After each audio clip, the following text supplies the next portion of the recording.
Assalamualaikum warahmatullahi wabarakatuh. Perkenalkan, nama saya Tegar Rahayu Hidayat dari kelas 2A Fakultas Hukum Universitas Surya Kencana.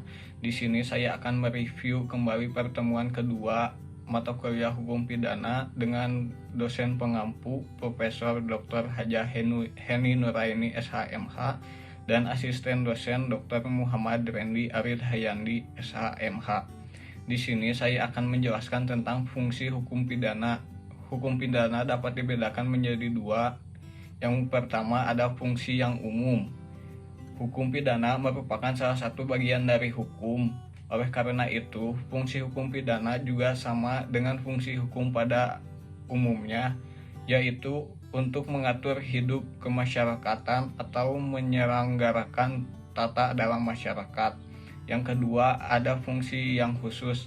Fungsi khusus bagi hukum pidana adalah untuk melindungi kepentingan hukum terhadap perbuatan yang hendak memperkosanya, dengan sanksi yang berupa pidana yang bersifat lebih tajam jika dibandingkan dengan sanksi yang terdapat pada cabang hukum lainnya.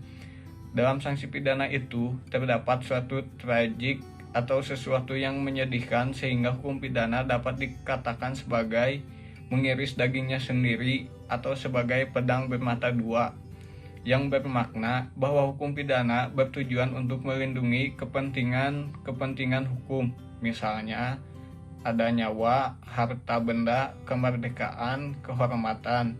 Namun jika terjadi pelanggaran terhadap larangan dan perintahnya justru mengenakan perlukaan menyakiti kepentingan benda hukum si pelanggar, dapat dikatakan bahwa hukum pidana itu memberi aturan-aturan untuk menanggulangi perbuatan jahat.